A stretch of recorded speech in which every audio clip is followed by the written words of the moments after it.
today, because I missed my recent trip to Italy, I figured the best way to start was my friend Cassandra, who's in the Amalfi Coast, and we'll get the details where specifically, because if you're not following her on Instagram at Travel Italian Style, you should start right now. She is also, like me, a New Yorker and an Italian who splits her time between New York and Italy, which is the dream.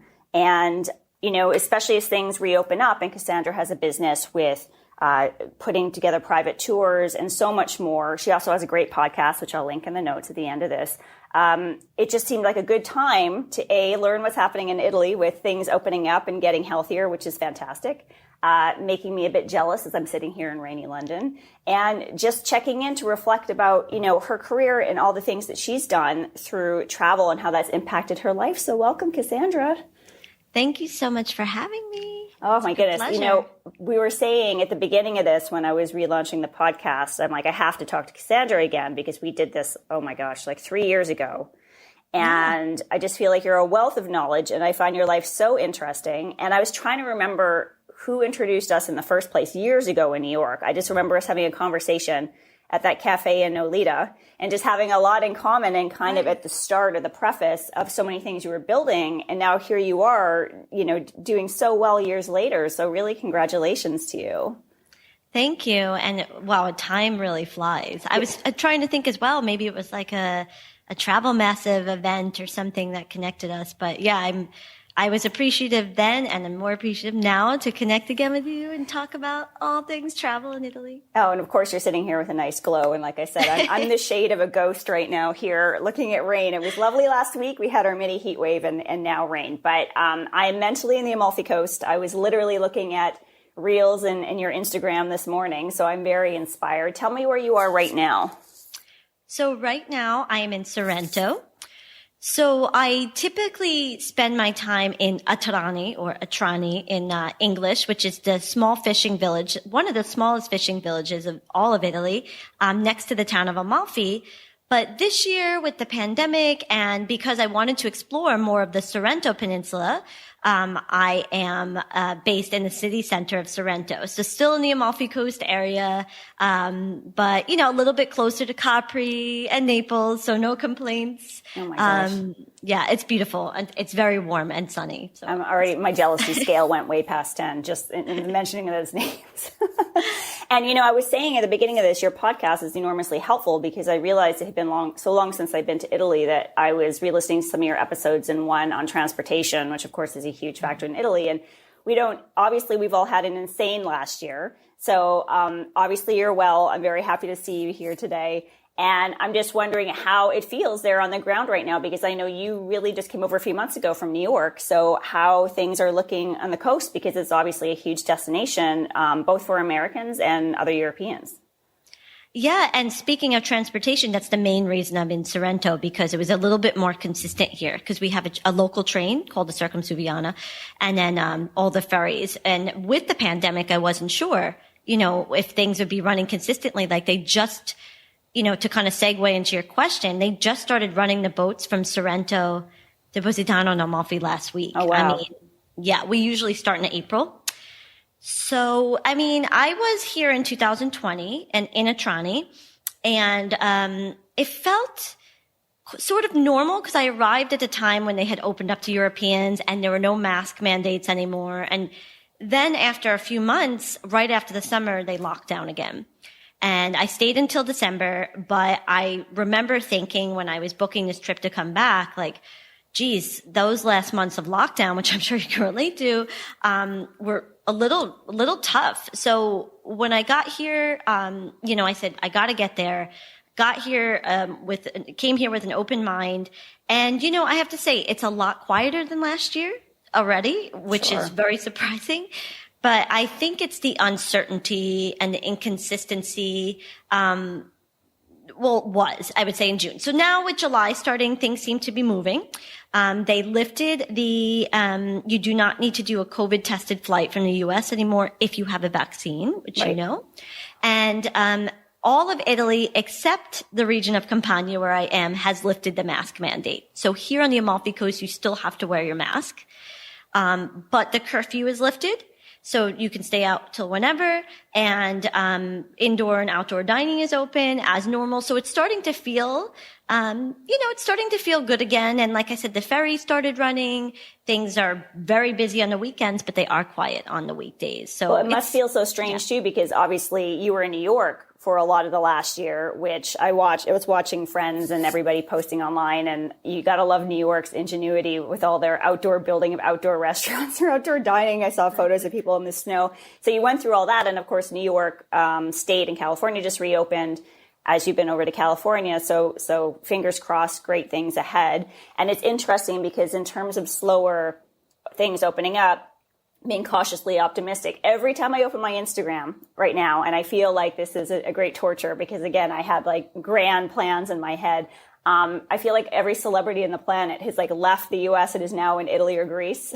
I'm not really sure where they are exactly, but it just every day there's like another person heading over there. So it's going to be really interesting to see. And on a side note, congrats to Italy because the Euro Cup's happening right now. And I know that they've had a great run. So this has been really interesting. So Italy keeps on popping up in my head, as well as we had that discussion a few months ago with Stanley Tucci's great show on CNN.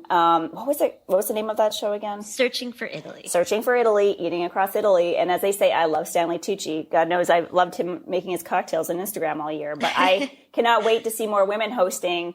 Especially in Italy. I think I've told you I'm a fan of Pasta Grannies, which if people have not looked that up, is fantastic. It's a woman who travels around and videos older women that have incredible recipes and pass down recipes that aren't really being made anymore. So until they're lost, she's made a cookbook. You can watch them online. I want to see more of that content. I want to see you host more of that content.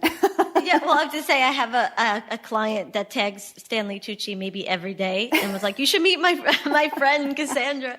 I'm like, I don't know if it's going to work, but we could try. Well, he is based in London. Not that I don't have any connection to him whatsoever, but you never know. So yeah, but I will make it over there. But 6 degrees is coming slow. It's coming. Yeah. It's on the way. And I want, before we jump into the questions, I do want you just to say a little bit, because you've traveled literally to every state around Italy, and just kind of how that started and how you got to where you are now, just so everybody knows.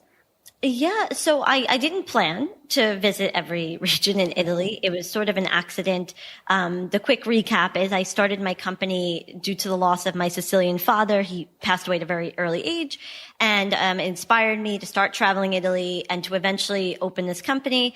And then 6 years ago, I had, sort of this, I don't want to say mini breakdown, but I want to say transitional. Sure. Who hasn't? Which changed my life again, which is just a beautiful thing. And I decided my dream was always to do 6 months in New York, 6 months in Italy, and I made it happen. And specifically, I wanted the Amalfi Coast, which I obviously made happen as well. But what started happening was I became very intrigued by the little things I was finding out, even being in Florence and the Amalfi Coast, where in 2014 and 15 I was spending most of my time, why the locals were eating. And I'm not talking about the everyday, don't eat spaghetti and meatballs combination. I'm talking about why the Florentine people don't say C's. Like, my name is Cassandra. They can't say Cassandra. Or, why the Neapolitan people only like a certain type of coffee and things like that. So I started to just, wanting to know more and more about all of Italy and these little things. And I became a little obsessed, and I started traveling and meeting people as I was traveling. And then they would lead me to another place. And then one day I woke up and I was like, wow, I've been to 15 out of the 20 regions. I should just finish this. And I had a friend who is Italian, and she wanted to finish the regions as well. And we were missing more or less the same ones, the smallest ones, which are Molise and Val d'Aosta. Val d'Aosta is all the way up north, close to Piedmont, and Molise is down here in the south, but nobody knows it. There's even an Italian saying Molise non esiste, it doesn't exist, because nobody goes. But I went, and it was an amazing culinary experience, I have to say. And that's what made me so happy. And now I've almost done the regions twice.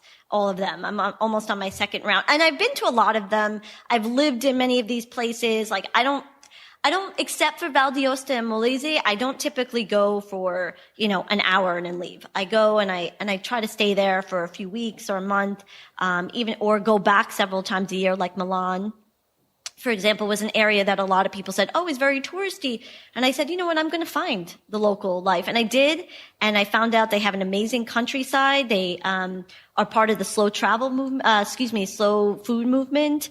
And they have some history that dates back to 2,000 years right outside the city. So that's sort of the recap of why I started and why I continue to do it and why it's still exciting to me after 6 years. Oh, living the dream. And I understand it's a lot of work, but it's still living the dream. And I think a common thread that we'll see through these conversations I'm having is a lot of the women I'm talking to are curious, right? And driven and creative, but really it's that curiosity that drives you to learn more. And I think that's a huge part of travel. We've talked a lot about this.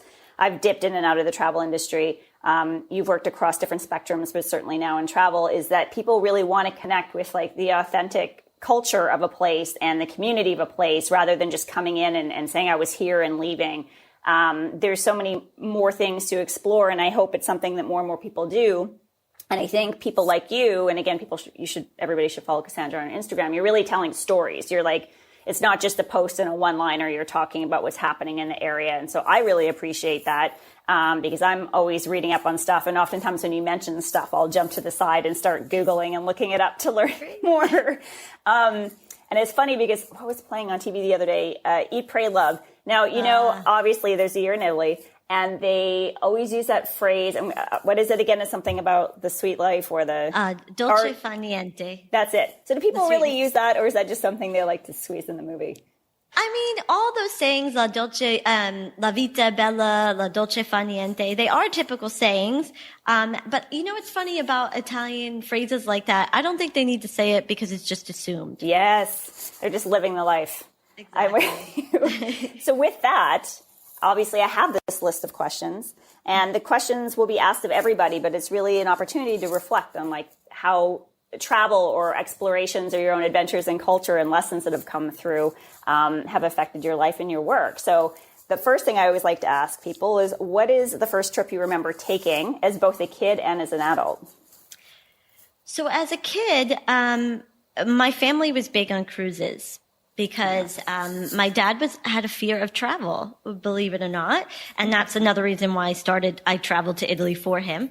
So cruises were very safe and comfortable, and we went to almost every Caribbean island. But besides that, what stands out are the people I met, and I remember that is what motivated me, was the connections. I met a guy, and we were just friends. We stayed actual pen pals for like 10 years. Oh. After the cruise. Yeah. So I remember I can picture him. It's like, you can't make this up.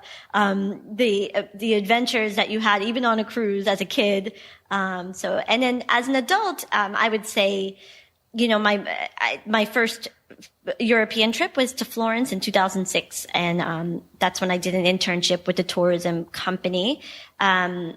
I had other adventures before that in the States, but this is the one that stood out and obviously changed my life. Again, it's those connections, right? I think we grew up watching so many things on TV, or you hear stories, or especially in New York where there's a large Italian New York community, but it's like when you're somewhere else and you're talking to somebody else about their slice of life and you have things you connect to, and then things obviously that are very different, certainly perspectives. Now that I'm living in Europe, I already knew that before, but it's definitely more evident now. For sure. So it's really interesting. And I always think, that first trip you take in adulthood is just really such a sense of freedom. Like, oh yeah, I can actually go out and explore. And it takes some bravery, and every step is another, and that confidence builds up. And all of a sudden you're like, I'm going to go to every region in Italy, or I'm just going to go here because I can. Exactly. Yeah, it's such worthwhile. Okay. So speaking, we were talking about Eat, Pray, Love. That's obviously later. There's much, much better movies. Don't think that I'm using that as a reference point for Italy at all. There's like obviously a huge record of incredible Italian films over the years. But was there a movie or a book that inspired you to explore, whether Italy or just to travel or to see things? Yeah, it's funny that you made that reference to Eat, Pray, Love, because the answer I'm going to give you're going to laugh. It wasn't Eat, Pray, Love, although I have to say, just a quick note, I was going through sort of like a separation of engagement that was supposed to be a marriage. So that movie did relate because it was at the same time it came out. Oh, wow. But funny as it seems, it was, once I traveled to Italy, when I came back the first time in 2006, I read and watched Under the Tuscan Sun. I was just going to say, that's like the other one about like splitting up and moving across. Okay, yes. But I mean, there's two things I want to say about that. I want to say, I always tell people, sometimes travelers, they know I know Italy very well, and they'll say something similar to what you said, like, oh my gosh, Cassandra, this is so embarrassing, but because it probably seems so, typical, but I love Under the Tuscan Sun. And I say, you know what? Frances Mays did something that I really aspired to do. She connected to people and to a place. And I just want to add that I read and watched it so much that I manifested meeting her and going to Bramisoli. Oh, I've been that. inside. Her and Ed cooked us lasagna. I was on the Dream of Italy, Under the Tuscan Sun special, where a friend of mine was filming there and invited me to go. And so I got to go in the real Bramisoli from the movie and the book. And this is the first I'm hearing this. This is fantastic. Oh, you didn't know? No. See, I do so much sometimes. I barely talk about it on Instagram because there's so much going on. But it was like a last minute thing. And and we got to go in the house and there was a cocktail party. And I remember having this moment, and it wasn't just me. I was with another American who was invited. And the two of us almost started to cry because in the living room, it looks exactly like the movie. And we're like, how did we, and it's not just like, oh my gosh, I met a celebrity. It's Frances and Ed are such kind people. They still have that enthusiasm. And the people of Cortona love them, and they include them in things. Like, they're a community. So I really, as funny as it sounds, it was that book and movie that kept me going. And now that I've met them and experienced the town with them, even outside the movie, sure, it looks different than the movie because she laughs. Like, Marcello did not exist if you saw the movie. She didn't have a fling in Positano. Her and Ed have always lived in Tuscany.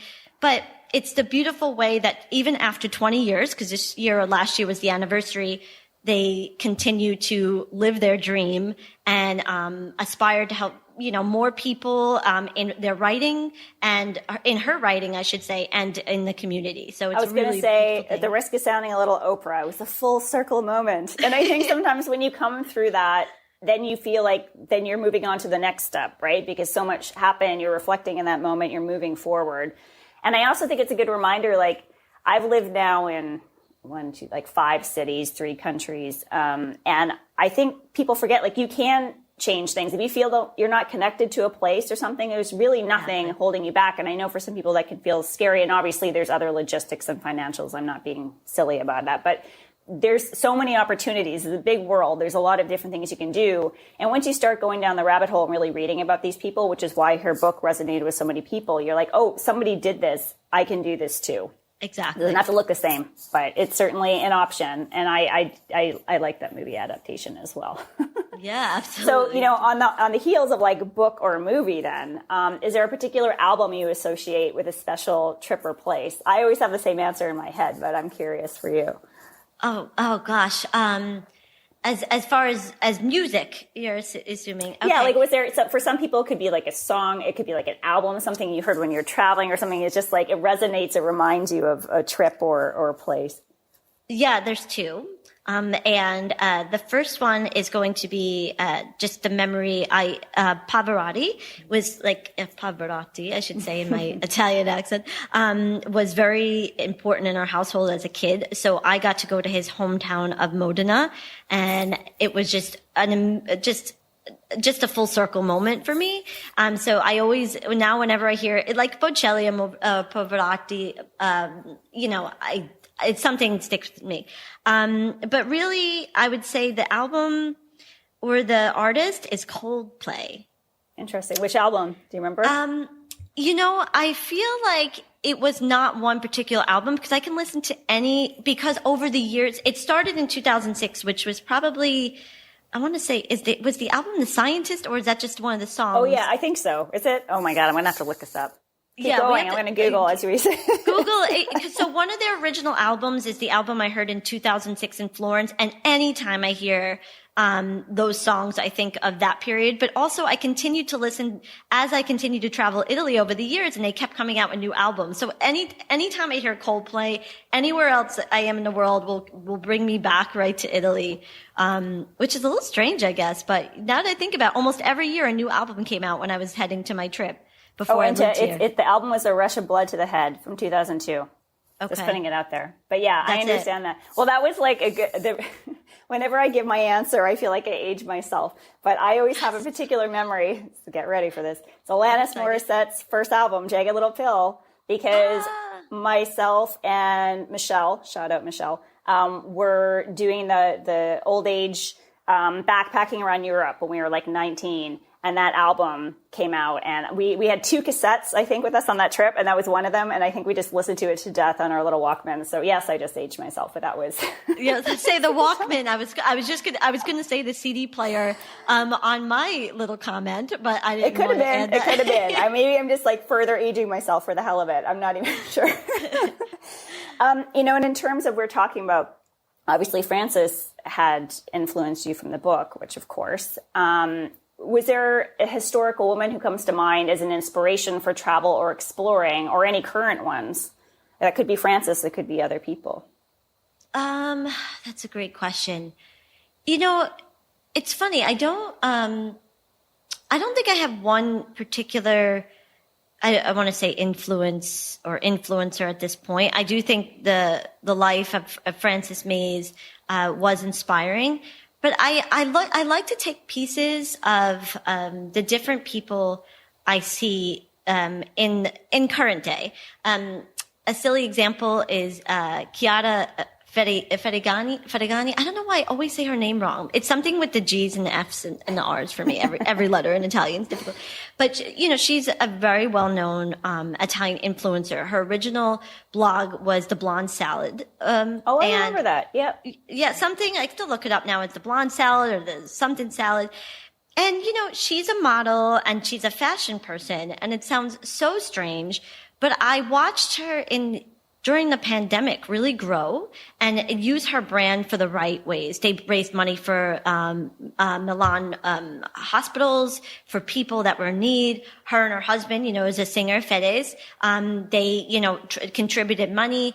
And I don't know, my perspective changed over the pandemic where I said, that's an amazing thing. She didn't have to change what she was doing. She didn't have to pretend, she was working for a nonprofit. She continued her business of selling clothes, doing fashion, doing modeling, helping businesses, but also had this side life where she was like, you know what? Like, these people helped me during the years and now I want to give back. And so that's where, does that make sense? It's kind of it does. And I'm really hoping that that's something that comes out of all of this, which is, again, part of the reason why I wanted to relaunch the podcast, is I miss connecting to people and really genuinely learning about them, about a place, or how I can participate or help. And I think when it comes to influencers, because not all of them are storytellers, there's influencers and there's people that can also storytell, just like there's YouTubers or TikTok's been so brilliant through this because the creativity is just unbelievable. But I think when it comes to travel, there's always been a real miss where it was just a bunch of people that forgot to tell stories that were larger than them and give back and talk about where they were versus like a close-up shot of them where you didn't have any context. So I think that you could really see the difference between people that really cared and were invested in communities versus not. So that's something I hope we see more of.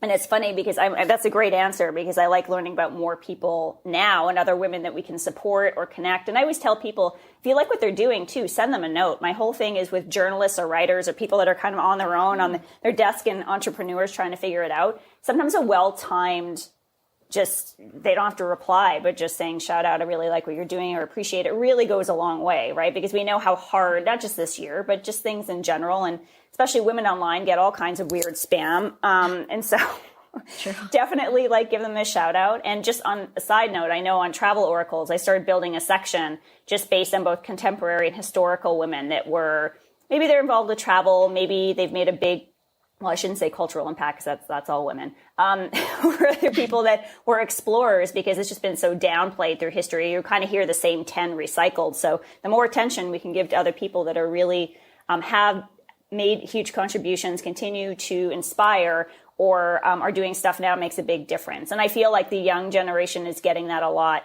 The kids, as I call them, when I watch TikTok and stuff, just a lot of them being very conscious of things like that is makes me excited for the future and certainly for travel. So yeah, absolutely. Yeah, I love that. What is there? So now this could also be Italy. But then what foreign cultural experience made the largest impact on you? This could be a visit. This could be a meal. It could be meeting somebody. Yeah, it's definitely Italy. It's funny. I just got interviewed by La Cucina Italiana, and I think the article is coming out this week. And what it was for me, which this is a little maybe not what you're expecting a response, because not necessarily with travel, but it was about lifestyle as a woman. Yeah. And I, in 2010 or 11, I did live in Florence for a couple of years full time, not doing 6 months and 6 months.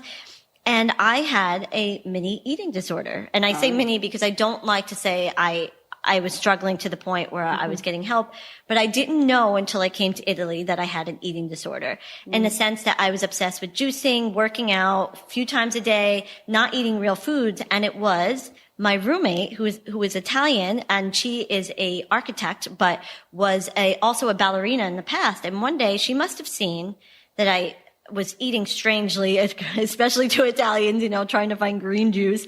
And she was like eating a plate of pasta, and she was this petite, beautiful woman. And she said, one day she sat me down and said, "You know what, Cassandra? I used to be a ballerina, and my coach told me that, the best way is to not deprive yourself of anything." And this is stuff we know, right? Like, I was like, yeah, but I like sweets. When do I eat them? She goes, "You eat the sweets in the morning. That's why we eat the cornetti in the morning." That's it. She goes, "Before a performance, we used to eat a bar of chocolate or half a bar of chocolate or something." Meanwhile, I was an athlete for 20 years. I was eating bananas and a spoon of peanut butter and then barely drinking water so I didn't gain weight. And she said, "No, you need to not deprive yourself. Eat in this way, the typical Italian way. This is not something we do because, just because. We do this because there's a reason, and we feel good after we eat it." And that's really the culture experience that changed my life.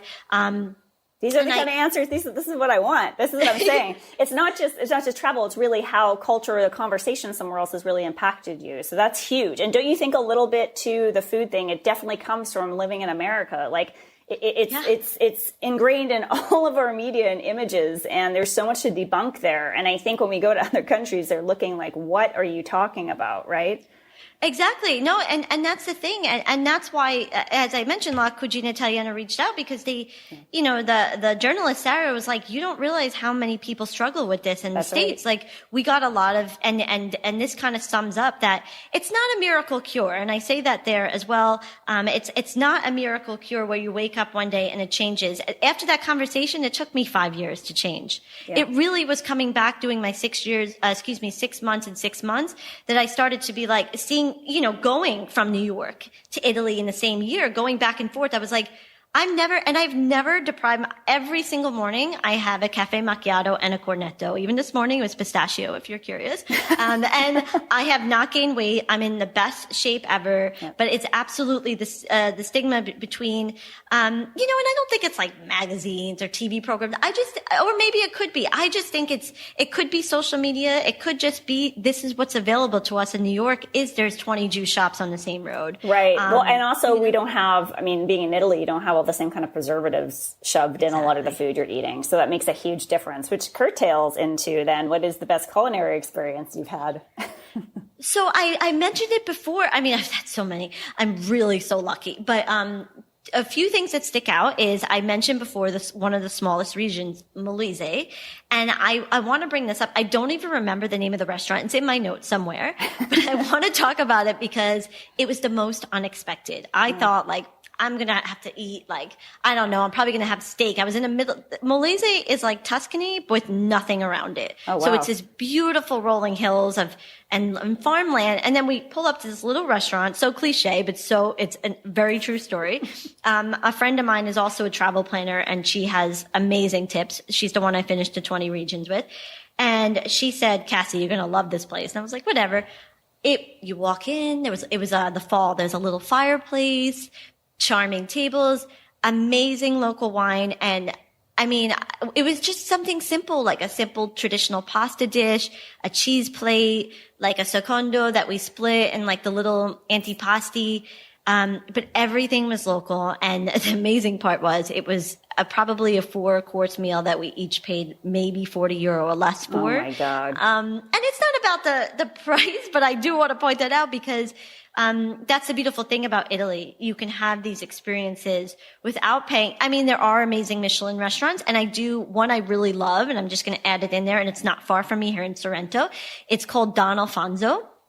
And it's in the town of Sant'Agata, which is the mountains above Sorrento, because the Amalfi Coast and Sorrento are mountains into the sea, just so you know. A lot of people forget that. But it's really extraordinary and always top notch. And it is a Michelin experience, but it's so beautiful in there. And the town of Sant'Agata is so charming, and the food is always good. And, they're always changing the menu. So like from one extreme to another, a true Michelin star where you're paying Michelin star prices, but extraordinary experience.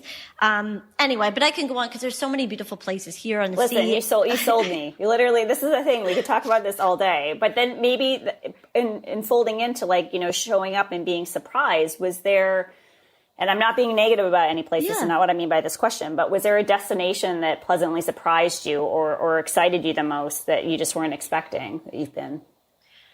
Yeah, I would say years ago it was the Piedmont region where Torino, the city of Torino specifically. On a side note, when it comes to culinary, they are known for their truffles. That's where the main truffle area is. And also their wine, Nebbiolo, which is, and Barbaresco, which is like super famous. But, I didn't know what to expect because a lot of, when you're living in the South, it's still very common for Southern Italians to say, oh, why do you want to go up there? And I have gone every single year since I've started, which was like 5-6 years ago. I met these colleagues that were said, we'd love to have you visit. And yeah, I've gone once or twice a year. I've seen all the countryside. I really, really love Piedmont and Torino. It just was different than what I expected. It's still up and coming. The food. Add it to my list. I really haven't been around that region at all. You need to. Yeah. It's funny because as I'm sitting here and I'm thinking about obviously we're just talking about food and places to be surprised by. And the fact that we haven't really talked about this, that you're a New Yorker. And, I lived there for on and off 14 years, and people always had questions about Little Italy. And of course there's more than one. There's the one that's now very touristy in Nolita. There's the one up in the Bronx. There's certainly many, many other communities in the different boroughs. But I might tailor this question a little bit to that specifically. I'm always curious about people's local experiences, because when we talk about travel and culture, yes, there's you can travel really far and have an impact, but there's so many things you have in your communities, especially in a city like New York that is full of, it's a world city. It's full of so many different experiences. So what I would say, do you have, is there a local experience or something that you really like in New York that you feel is one of your current favorites, or something about when you grew up that you wanted to, that you were doing or that you were eating, or something that you think was made an impact on you that kind of opened your eyes a little bit within the spectrum of where you lived? Sorry, it's a long-winded question. No, there's 3 that come to mind over the years. So as a kid, well known. We always went to Spumoni Gardens, which is a very Italian American, where the pizza where they put the sauce on top of the cheese. It's I don't know. Do you know? Have you ever heard of this? No. Where is it? Okay, so it's in Bensonhurst, and my father, his parents, when they came from Sicily, they lived in Bensonhurst, like a lot of Italian Americans, which still has some really great places. So I'm going to mention 2 there. So Spumoni Gardens is not Italian; it's Italian American. I don't want to say not Italian, but it is very Italian American in the sense that you're going to get the Sicilian large pies or the regular pies, not the Neapolitan pies. But it's known. It became famous because it's all outdoors. There's a little restaurant, but mostly you go to sit on the benches outside, and you go and you get slices of pizza, and you can get regular or a Sicilian slice where they put the cheese, then the sauce on top. And then they have really great Italian ices. So from being a kid and experiencing that, that was my father's favorite thing, and his family when they came from Italy, which is really funny. But growing, I wanted to stay attached to that neighborhood. And then I started to travel Italy, and I wanted food that was a little bit more, similar to what I was missing in Italy, which was, some of the dishes of the Amalfi Coast, for example. I wasn't able to find somebody that matched that exactly, but I was able to find Neapolitan pizza. I can give a ton of places I don't need to go into right now, but we might have to link some. We might have to link some because people are going to listen to this and they're going to be like, where do I go? I know. I'm going to give you the rundown in like 2 seconds. I just want to talk about one place first, which is still very authentic for cornetti, because I was talking about the cornetti That's right. before. Or like the pastries, it's called Villa Abate or Villa Alba. It's either Villa Alba or Villa Abate. They've changed the name, or it's both names if you Google it. It's in Bensonhurst as well. It's very, very traditional coffee, like espresso, cornetti, that still exists. And, so that's how I transitioned. But yeah, Neapolitan pizza places, there's so many. There's Cassandra, which is fantastic. There is Songa Napoli, which is delicious too. And, around the Soho area, that's probably one of my favorites as well. I would say Cassandra, Songa Napoli. I mean, again, I could go crazy. Luzzo's and Brooklyn. There's Pizza Secret. I mean, obviously I like pizza, but yeah, those two things really stood out to me as a kid because as you know, I think food's all about connecting to a memory. And 100% it is. I mean, you just watch, I was going down the rabbit hole of some old Bourdain episodes the other day, right? Mm-hmm. And it's the biggest theme. It doesn't matter where you live, like food just connects you to a place, to a time, certainly to childhood, right? A smell of a certain thing. I was just going to say too, I'm going to get in trouble for saying this, but obviously I lived in New York and in Los Angeles. And there's now a lot more New Yorkers in Los Angeles, but, there was all these pizza places popping up and there was more and more that were trying to do New York because I think people were demanding it. And I'm like, oh, this is cute, but it's not the same as the pizza in New York. Same, sorry, Chicago. I'm not into that deep dish situation either, but I know some people love it and it's all what you depend on. And because there will probably be Europeans or more Europeans listening to this podcast, something just as context to understand. I mean, certainly different parts of the U.S. came up at different times and had different kinds of immigration in different pockets. But in terms of New York ports, I mean, the amount of Italians that came through and settled into New York is enormous. So the impact on the city is enormous. I mean, certainly on American culture, but it's heavily in New York forever. I mean, you'll see there's so many restaurants, so many phrases, so many things. It's really, you just feel like, if you live there long enough, you are curious more and more about the culture just because it's such a huge part of the city. Yeah, absolutely. And I can go into that and that would have to be a whole other episode, but I've also really come to terms with that. I have two different lives. Like I used to think that, you have to go into New York and find the most authentic Italian food. Now, when I go home to New York, I want to find the most authentic Italian American food the things my grandparents enjoyed when they came over. And then when I'm here, I enjoy the stuff they enjoyed here. I love having that divided culture. I always tell people I'm half Italian, half American, not always Italian American, because I do love having the two separate lives and enjoying that experience when I come back. 100%. And kind of on the curtail of that, I mean, I always think this is an interesting question, but like in your travels anywhere, where have you been that you feel like you've been among like the happiest people you've ever met? Like I'm always curious when people travel, if there's a country or a city where people just kind of seem to have it right, like their lifestyle or something about the place, just the way of living, it seems to translate to people's general mood or approach to life, I guess, attitude. Yeah, that's it's funny. I travel all year. So I was going to say the summer months, everybody's happy. Sure. I really feel, and I'm sorry I keep saying Italy, but I really feel like Southern Italy and this region. And I say that because, so when I started, before I was speaking to bring it full circle about my roommate in Florence, during that time, I worked as a tour leader, bringing international students to destinations throughout Western Europe. So I've been to a lot of Western Europe. But what's funny is I think one of the reasons I picked Sorrento to live this year, especially after the pandemic, was because of the people. Because I can walk down the street here, and it just happened this morning where I was getting my cornetto, third time speaking about my cornetto this morning. I obviously must have enjoyed it. And there was this man, Fabio, who owns this place called the English Inn. And I used to go there 10 years ago in the summer. We'd come here. We'd go to the beach with the kids, like Capri, all this stuff, have like a great relaxing experience, drink granita. And then we'd go and dance at the English Inn. And after all this time, I can walk down the street and people say, Cassandra, Cassandrina, like little Cassandra, they say, because I'm petite. So, I mean, It's funny.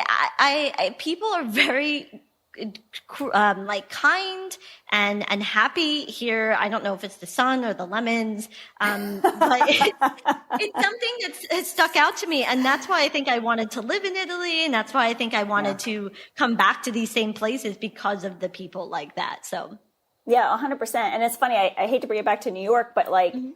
Because they're completely different people, obviously. And I mean, New York it's a hard place, but it's also a wonderful place. But I was just thinking, you know, the thing about New York is that people talk to each other. Like anywhere else I've moved, this isn't a thing. But if you're in New York or if you're in Europe, I mean, like Italy specifically, not England where I currently am. But in New York, like it's normal to stand in line and turn next to the person you don't know and like make an inside joke or to talk to the person. Like you're just talking to people. It doesn't really work like that when I go back to Vancouver or Los Angeles. Like people are like, if you say something random to them, they're almost like, oh. So I think you go to these places where they connect. And interestingly enough, with all the places I lived in New York, I did live on Mulberry Street for a couple of years, which is the heart of like what used to be. Now it's very touristy. Yeah. But Little Italy, and it was still a lot of people that had lived there for generations on that block. And I would get up early and go to work, and there'd be like the guys hosing off the sidewalk and stuff. And they would always check in and ask about me. And they always looked like they were suspicious that there was other people like walking around. It was just really funny. So I feel like, again, that sense of community and checking in and really connecting with people. I mean, at the end of the day, you go to places like that, and that is really just going to elevate a mood. And that could be a neighborhood, that could be a city, that could be a place. But I've heard a lot of that about Southern Italy. So it's high on my list. I can't wait to go, which is also, I'm going to skip over the question because usually I say, if you could live in a different country tomorrow, where would it be? But clearly, if you're in the Amalfi Coast, you don't need to be anywhere else. Yeah, I probably wouldn't change it. So. No. But, you know, because you've traveled so much, and we've kind of touched on this already, but what drives you to explore? And do you prefer solo to group or with a friend? Because I feel like you've done all of it, and you obviously organize group, but you've gone on a lot of solo as well.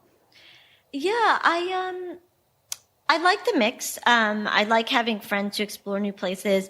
I really like to hike here because there's some extraordinary views and things. So hiking throughout Italy, I prefer to have somebody, even though it's a place of Zen and where you can meditate, I really like to have that connection and quiet time. And I think that's a beautiful time to connect to somebody. I really, really love to travel with someone, do hiking or adventure things. But yeah, I think it's the mix. I think my answer is the mix of some solo and some. I don't have a preference. I know that's weird. No, it's not. I mean, everybody. Some people look. I wish I was flexible. I'm fully solo because I just kind of follow my own random, whatever my list is. But I know for some people, I think that's really nice that it's flexible. And obviously, like you said, you've been able to have all these different experiences traveling Italy and organizing larger groups too, which is fantastic. And kind of on that note, do you have a routine or certain priorities when you travel to a new place? Like, is there some kind of checklist for you or something that you always like to make sure you're doing? Yes. It used to be run, but I don't run anymore, because I'm getting older, but I do yoga. So I first try to find a place where I can exercise of some sort in the morning. And then the most important thing is finding a coffee shop. It's funny. I usually, like in Amalfi Coast, I went to a place called Panza every day for 3 years. So it's really strange for me not to go. I mean, that's crazy. Like, and I'm like it's very obvious, but they got to know me in the point that I would have my coffee ready. The owner would hand me my cornetto and I'd walk up in the morning. But, the coffee shop's very important to me because, that's how I can figure out the local people. Yeah. And the traditional foods and the way they take their morning routine as well. And not, so it's a nice way. But, here I have several. So I don't have one, but that's fun too. So I get to see different people every day, because it's more of a city than the Amalfi Coast. It's a little smaller. So there's only one or two places to choose from. Here there's so many. So it's fun to go and see different people every day. But yeah, and then finding like a place, whether it's a hike or a beach or a place where I can have me time. So that there is even, and I now block off Tuesdays and Thursdays for calls from clients, unless it's an emergency. Of course, I'm available 24 hours a day because a lot of my clients travel on their own. But just has space and your time. Yeah, you have to. You literally, I was telling this to somebody the other day, you literally have to schedule it in or else it just like things just get swallowed up. I was going to ask you to talk about community and like coffee shops. Do people know when you're speaking Italian, like do they place you as an American right away? Like do they hear an accent? Oh yeah, 100. I have an American accent when I speak Italian. Although it's really cute because people are now saying over the years, like, "Oh my gosh, Cassandra, you're sounding more Italian." Like, because I never learned it as a kid. So I didn't grow up speaking in the sense that, even though I could hear like the voice of my grandparents, I never picked up on their language or, accents, in my own daily life. So yeah, it's nice. They definitely know. And, how about your fluency in the hand gestures? They're like so important to Italians. I'm working, that's one thing I thought I was lacking, but I have a partner company in Naples, and Vincenzo's my main partner, and we speak on FaceTime every day, because I don't have to go to Naples even though it's close to the office. And he looked at me the other day and he said, "Cassie, you look like a Neapolitan woman," because I was doing it. You can't see it, but I'm doing all the, and I didn't even notice. And I said, "Well, and he doesn't say things like that. So I knew he meant it." He goes, "I'm so proud." I said, "I hope I'm doing it right though, because I follow him, after 6 years of working with him. And I'm like, I should maybe Google search to make sure what he's doing is, not offensive to anybody because, it's private conversation." But he said he's very proud of my gestures. Well, like I said, yeah, well, obviously that's a huge plus. And I think again, from watching some of the Euro Cup the last few weeks, it's just been like escalated because emotions are really high. So anytime you see arguments with the ref or anything, it's fantastic. It just feels like you're watching some kind of movie. And I hate to put any kind of stereotypes on anything, but I think something's really great about it. It's beautiful. It's a beautiful thing about their culture. I love being part of it too. The expression. Yeah. God bless the Italians. So I guess, we've also touched on this too, but in terms of greatest lesson or lessons, just from traveling or through shared cultural experiences, are there things that you apply to your life now after having those kinds of experiences? I think the one thing I really learned was that it's okay to go off the beaten path and to follow your intuition.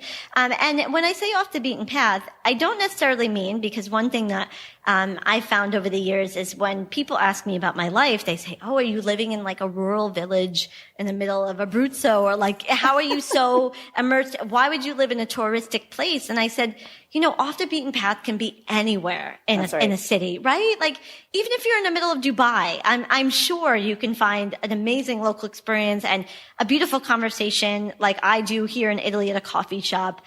So I really have during the years, I've said, I want to continue to travel like that and make these connections because that's what means most to me. There's so many levels of things. Connecting, sustainability. Sustainability does not have to be that you have to come from the U.S. on a rowboat and you can't fly and do this. We hope one day there's more sustainable options, but sustainability is supporting the local people directly, staying in a hotel that is owned by a family. Taking, maybe not wandering on your own, but instead hiring a local tour guide. I think, to sum it up, basically what I've learned over the years is that the meanings of things I knew before is so different than what I know now. Mm-hmm. The actual definition of words. And I can't go back, and it just inspires me to keep learning and growing and learning even more about the culture and the people and not just what's on the surface. So. Yeah, well, I think that's it, right? You're peeling back layers of preconceived notions or things that you think of. And unless you're having those experiences and having a conversation and walking down a new street or trying something like a different flavor or something, I mean, all of that stuff adds up after a while. And you just start moving further and further away from the old self and more to like a more engaged, open self. Oh my God, I really am sounding like Oprah today. But on that note, then, because I speak on a lot of panels and I speak with like young women quite a bit. And I'm conscious of like, whenever I talk about travel, I don't mean like everybody has all this money and you can just go travel and da-da-da-da-da. So I always just make a point of saying there's so many different experiences you can have locally. You could learn a language online. You could go to the museum. There's a million courses on like art history or something that's happening. Learning about a different part of your town that you didn't know was there before. Or if there's a local restaurant from some people that just moved from another country and you really want to have a conversation and try some new stuff. Like all those things, it can be in your own backyard. It does not have to be across the country or across the world, but there's so many different things. And so it's really important to me as I have all these conversations with all these amazing women, as we really launched the podcast is, like the impact, like you were saying, what it is that makes you explore. And the word explore means not just travel, but learning and understanding cultural nuances and growing as a person. What would you tell your younger self about adventuring or learning from others around the world? So specifically to young women. I would say similar to what I said just before, but it's something I hold dear to my heart, is to follow what feels right for you. And again, also not to think too much into things. Like you just said, maybe you can't get to Italy this year, but there will be some place or someone, if you look close enough, that can connect you to the culture. So I'd say, I would tell my younger self, I used to get very upset when I couldn't, do every trip. Even right before the pandemic, not far before, I used to say, wow, now I'm really behind on social media or as a travel planner because I haven't done everything. And it's not about doing everything. And, the same thing, which I'm so happy I learned now, but I would have told my younger self is, even though I had this beautiful experience of sort of living almost in every region, you don't have to do that. You can, if you feel comfortable in a place, you don't have to do what my lifestyle is because it sounds exciting. You can find a place and stay there if it makes you feel good. So I guess my theme is like, whatever makes you feel good, do that. And don't worry about social media. Don't worry about getting ahead, because if you have, if you have the passion and the motivation to share your stories and to share what you learned and to share your experiences or to connect with people, it's going to show up. 100%. Right? I mean, the authenticity factor. And the whole thing is that we need more stories, or we want the point of view from someone different. We don't like, exactly. And I think that's too something that I've seen with younger generations. Is like, everybody grew up with media. They see the falsehoods. Like, the more you can be yourself, and it takes time. It's not there when you're 20. I feel like I was an idiot when I was 20. No offense to like the people that are 20 now are way smarter than I was back then. So I just want to say that. But I think we're trying to do too much when you're 20, right? Well, and then everybody tells you, like, hustle and do this and blah, blah, blah, blah, blah. But you said earlier too about intuition, like ultimately, and it probably got stronger for everybody this year, what's working for you and what's not. And listen, it's better to make changes. It doesn't matter how many times you do it throughout your life, instead of waiting until end of time and being like, ugh, I could have, would have, should have, all those things. And I'm not a big person on regret, because you can always pivot and make changes. But I think that you have to be honest with yourself about what you can do with what you have and where you want to go. I mean, exactly. I just think that that's important. And it's kind of, it's funny, again, speaking of young women, with women predominantly making all consumer and travel decisions. And I can share all kinds of stats on this, like whether it's a family or single women, solo travel shot through the roof, but they make most decisions. And it's so fascinating to me, because I'm asking everybody this. I still don't see a lot of travel brands or hosted TV shows or anything to women speaking for women. It's crazy to me. And I mean, I love Netflix and I love all of their travel shows, but almost all of them are hosted by men, and even like male comedians or da-da-da-da-da. And I just feel like there's such a missed, it's happening with other kind of industries, but certainly in travel, and women are cultural storytellers, certainly for generational reasons. And I'm just kind of surprised of that. So I would say, what would you like to see more of in terms of women in the travel industry, just related to that in that space? Yeah, I agree with you 100%. I could only think of two in my head when you were saying that are woman-hosted shows. Yeah. I would like to see, and I feel like, it's something it's important in every industry in the world, but I would like to see women looked at with more respect still. Like, yep. Here in my industry here, I'm only speaking for myself, but I'm a 5-foot, petite woman, and it took me 3 years to be able to be like respect in the sense that a guy did, well, the first thing he didn't say when you're like, oh, you're so cute or pretty or something. And that's really flattering, right? But I would like to see it get to a point where if somebody like myself walks in 5 feet, 6 feet, American white or, Spanish, or no matter who you are, that they walk in and they say, nice to meet you. I've heard a lot about your work. And it sounds like, wow. Equality. Why are we still talking about that? But I know, why are we still talking about it? I'm sorry, it's a huge problem here. It is a huge problem. It happens everywhere. Again, it's been nice to see so much conversation around this coming from young women around the world. It's great. And a lot of it does start with representation, right? Just normalizing the equality factor. For anybody listening to this, men or women, I think you would have to agree. It's just far more interesting when we're all at the table having the conversation and not splitting it into all these weird subcategories. It just makes no sense. Yeah, it's just exactly. So not interesting. Exactly. I mean, there's a lot of things I'd like to see, I'm sure, if I can think of, but if we can get past that, I feel like we can do anything. Yeah, then we 100%. can, right? And also stop making like luggage that's like for women in pink. I can't. All right. I'm trying to get my niece off of this stuff. I'm trying to veer her in another direction. Listen to us, travel brands. You should talk to us. We have a lot to say. Seriously. But finally, and I kind of use this from Desert Island Discs a little bit, that podcast. I'm like doing a little spin on finishing this. But okay, let's say you're headed to your next dream destination, wherever that is. What is your theme song? What is one book you're bringing? And what is one luxury item you're bringing?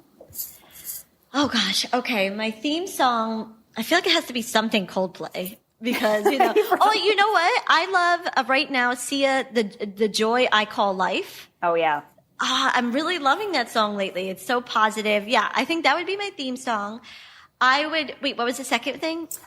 What is a book you're bringing? Oh, the book I'm bringing is actually the book I'm reading right now, and super interesting, and I want to finish it, and I haven't had time. So it's called The World in Tourism. The World in a Selfie. Oh, whoa. So it's a really good book. It was written by an Italian, translated into English. I'll send you the details after this. It's not like the don't take a selfie. It is the history of tourism and why we do the things we do, like the Grand Tour, why we come to Capri, why we go to, it's fascinating, and I would love to finish it. So I'm definitely bringing that book.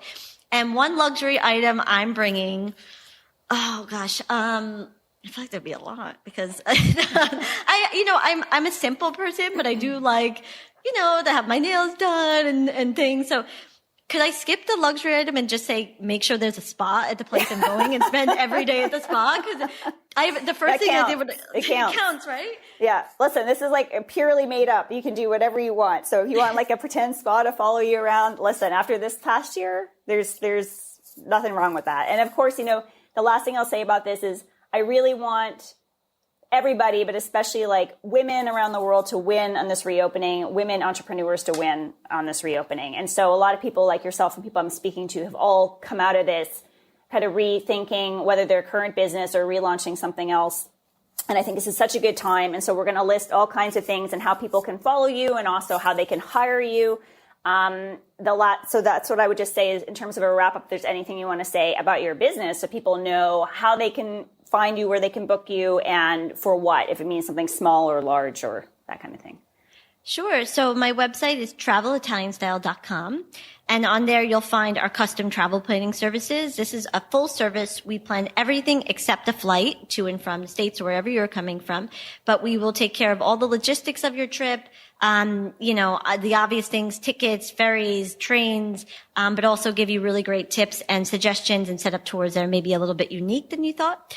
If you are a self-planner, we have travel advice calls. So basically, it would most likely be me or sometimes a colleague. We will review your already planned itinerary for 30 or 60 minutes and give you tips on how to enhance it or how to help you get from place to place. I know, speaking of transportation from before.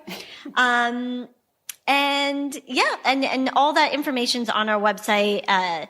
We usually talk on a 15-minute call. So also on video, nowadays. Personalized. Mm-hmm. So we can figure out just to get started to see if it's a fit. So, and obviously my Instagram, I'm always there sharing everything at Travel Italian Style on Instagram. Yeah. And it really is such a wonderful, I love following it. I feel like I'm there with you, which obviously right now, as I'm sitting here in the rain, it sounds fabulous.